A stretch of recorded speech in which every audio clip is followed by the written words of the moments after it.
Today we're going to look at word problems involving exponential equations, so we're going to use logs even to solve some of these. So let's get right to it. We're going to understand applications and how we could use exponential and logarithmic functions to solve real-world problems. We're going to actually solve for exponents using some of the skills that we looked at previously. So first thing is, what is exponential growth? Exponential growth is when something is growing or going down, decreasing by the same percent every time period. Like if it goes up by 8% every year, there's going to be a snowball effect. It's not going to be the same physical amount every year, but it will be the same percent. The formula is like this, and different teachers use different letters. I'm going to set it up like this. The amount that you have is going to be the starting amount, and I'm going to use a sub 0 for that, times the quantity 1 plus the rate as a decimal, all to the t power, which is your time. So let's fill in what all these are.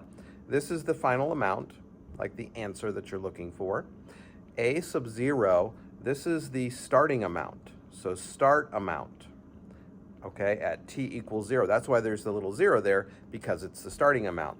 1 represents 100%, because we're starting with 100%, and then we're going to grow it from there. R is the percent rate as a decimal. It's got to be as a decimal, folks, in order for this to work. And of course, t is time. So that's what all these parts of this formula are. So let's look at an example. In 1985, there were 285 cell phone subscribers, very few of them in this small town here in Ohio where I'm at. The numbers of subscribers increased by 75% until 1985. Okay, so how many cell phone subscribers were there in 1994? So 1994 is 9 years later, 9 years later. So we'll use t equals 9. All right, the rate of increase here is 75%. We write that as a decimal, 0.75. We are starting with 285. Starting with 285, and we're trying to figure out what that final amount might be. So we set it up using the equation up above.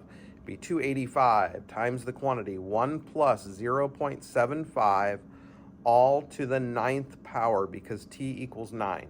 So in your calculator, you type 285 times, and then the base is 1.75 all to the 9th power. So you type that in, and you get a huge amount. 43,872 is the answer, and this would be subscribers for the cell phone. So we didn't have to do 9 calculations. That's part of the reason why this is so cool, is we don't have to set up nine years worth of calculations. We do this one calculation, and it takes care of everything. All right, imagine that the foundation of your house has 1,200 termites in it, so that's your starting amount. We can just start writing this down right now, and it's growing at a rate of 2.4%. Doesn't sound like a lot, but it does add up, and we can write this as a decimal, 0.024. Be careful about that extra 0. How long until it doubles? How long until it doubles? So the amount that we're going to have when it doubles is 2,400. So this time we're solving for time, and we'll need a logarithm. And we'll need a logarithm this time to solve, since we're solving for an exponent. Watch how this works. 2,400 is sort of our goal, or what we're expecting to have. We're starting with 1,200. 1 plus 0.024 all to the t power. You see, I've set up, this is an exponential equation like you were solving in the previous sections. So the base here is 1.024 to the t power. Now we can divide both sides by 1,200. So if we divide by 1,200 and we divide by 1,200, we get the number 2 on the left side. How do we solve these? We rewrite in log form so that we can use a calculator and type in a log. So the log of the base is the base, so 1.024. So answers to logs are exponents, so the t goes on this side, which must mean the 2 goes on the inside. So you can either type it in, if you got a fancy calculator, you can type it in like that, or you can use the change of base formula. So you type log 2 divided by log of 1.024, and you type that in, and I'm looking at my answers here. It's 29 days. 29 days is what you should get when you type that in. All right, so that's exponential growth. Well, things often go down by a set percent every time period. That's called exponential decay. Now, the only way this is different is that we're going to have a minus sign. So we're going to start with 100%, and then we're going to take off the rate that we're removing here. So that's the only difference from the equation up above. Let's go down to this second example down here. You drink it, because I like this one, because I like to drink coffee here. You drink a beverage, and you get 120 milligrams of caffeine in your system. All right, so that's the starting amount. So the starting amount is 120 milligrams. The ending amount is 10 milligrams. It says your system processes it at 12% every hour. So your R here is 12% or 0.12. So let's set this up. 10 milligrams equals 120 milligrams times 1 minus 0.12 to the t power. So we're trying to figure out when is most of this caffeine out of our system. We're trying to solve for time. You know, is it 3 hours, or is it 10 hours? Is it 15 hours? Let's see. So to solve this, we divide by 120 on both sides. That's 1/12. This is 0.88. If you do that subtraction problem, it's 0.88. Okay, so you rewrite it as a log again, just like we did before. The log of 0.88 of 1/12 is your time. So you type that in your calculator, and you'll get about 19 hours. 19 hours it's going to take for that caffeine to get out of your system. So it really does take a long time. So you want to be careful about drinking that caffeine, like coffee or energy drinks late at night, for sure. Okay, so those are two of the major exponential growth and decay concepts. Now, on the other side of my notes here, if you're following along with the notes, I have a financial model example here, compound interest. Now, the way interest works with banks is they are calculating your interest maybe daily or maybe hourly, but probably not monthly or yearly. They don't wait till the end of the year and then just do the calculation. They're constantly monitoring your balance. That's what compounding it is. It's how often the calculation happens. All right, and the formula goes like this, and we're going to use the letter N for how often it happens per year. Here's how the formula goes. The amount you have is going to be your starting amount. We often use the letter P for that, but I'm going to just leave it so it's A sub 0, so it's the same as the other side of the notes. And then in here, we're going to do 100 plus, because we're adding, or it could be minus. And then here's where it's different. We're not going to earn our entire rate, every day. We're going to earn a fraction of it. So you have to divide by the number of compounds per year. Maybe it's 12, if you're doing monthly compounding, or 365 if it's daily. And then the exponent is much bigger because the calculation happens a lot more times. So the exponent ends up being n times t, or just nt. So that's the formula for compounding. So let me work through an example with that. You deposit $1,600 in the bank. That sounds like the starting amount to me. You're going to wait 3 years, so t equals 3. And then the rate here is 2.5%. Written as a decimal, that'd be 0.025. All right, we need one more thing. Compounded monthly. You see that right there? That means n is 12. So let's set up the formula now.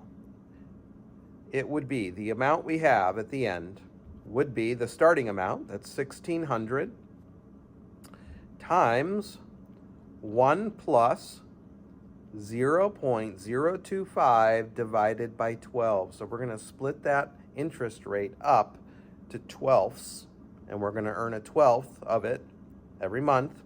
But then the exponent becomes a little different. Remember, we're doing 3 years, but we're doing this 12 times a year. So 12 times 3, so the exponent ends up becoming a 36, not just a 3. All right, so you type this in the calculator very carefully, and what you will get will be the amount you have, is 1724, 1,724. So I would encourage you to try typing that in your calculator and see if you can get it to say that. Okay? All right, these next questions are pretty similar, but I do want to point out compounded quarterly would be n equals what? 4. Compounded yearly, n equals 1. All right, and letter D here would be n equals 12. Again, I'm not going to do this because these problems are all very similar, and I want to save your time here a bit. I do want to do letter E, though, because this is kind of an interesting question. We're going to start with $12,000 is what it says, and our goal is to have $1 million. So how long will it take to get $1 million? That's an interesting question, right? If you just plop it in the bank and you earn 8%, that's 0.08, by the way. We're going to compound semi-annually. So semi-annually, how many times is that per year? Twice. So n equals 2. All right, let's set it up and see if we can see how to solve this. So 1 million equals 12,000 starting out, times 1 plus 0.08 divided by 2, all to the 2t power, because we're solving for time. Let me zoom in here for you. So here's the equation. So we can divide by 12,000 on both sides. And what happens is we get we can cross out some zeros here. We get 1,000 over 12. I'm not going to bother doing that right now. We get 1.04 for our base, and then 2t as the exponent. Now we rewrite it as a log, just like we did before. So log, the base is the base, of 1,000 over 12 is equal to 2t. You then divide both sides by 2, and then type it in your calculator. So one way to type this in the calculator would be the log of 10 or 1,000 divided by 12 all over the log of 1.04, and then divide that by 2 when you're all done. When you divide that by 2. And you should get t is about 56 years. So it takes about 56 years. So by the time you're ready to retire, hopefully that bank account should say $1 million. All right, we got one more thing to go over, and this is called continuous compounding. What happens if it doesn't, the growth doesn't wait? It doesn't wait for the end of the day or the end of the month to grow. It's constantly growing like a tree, right? There is this thing called the natural base, and it is Euler's number here. It is the letter E, and it's on your calculator, okay? It's base E. And the inverse to that is the natural log. So natural log of x is the same thing as log base E of x. It's so important they gave it its own name, natural log, and they even put it on the calculator there for you to use. So the formulas are really different. They're, I would say, easier when you have continuous compounding. So growth goes like this. The amount that you have will be your starting amount. I'll put a sub 0 here. Again, we also often use y, I guess, in this case. That's why I did that. And then it would be e to the RT power. So you raise the base E, the natural base, you've got a button on your calculator for that, all to the r times t power, and then decay is a little bit different. It just has a negative exponent because, as we've said before, negative exponents simply mean you have small numbers. You have shrinking numbers here, which is what decay is. Well, let's look at two examples. A young tree is growing and there's a rate of 30%, so r equals 0.3. It is 1 foot now, so the starting height is 1. How many feet will it be after 5 years? How many feet after 5 years? So, well, let's run it through this equation. Y equals the starting amount, which is 1, times e to the, and then you take your 0.3 times 5. So that's e to the 1.5 power, by the way. So the answer is, if you type it in your calculator, 4.5 feet. 4.5 feet is how tall that will be after 5 years. Okay, one more question. A tumor is, luckily, it is responding rapidly to treatment and is shrinking at a 25% per day. Okay, so the rate is 0.25.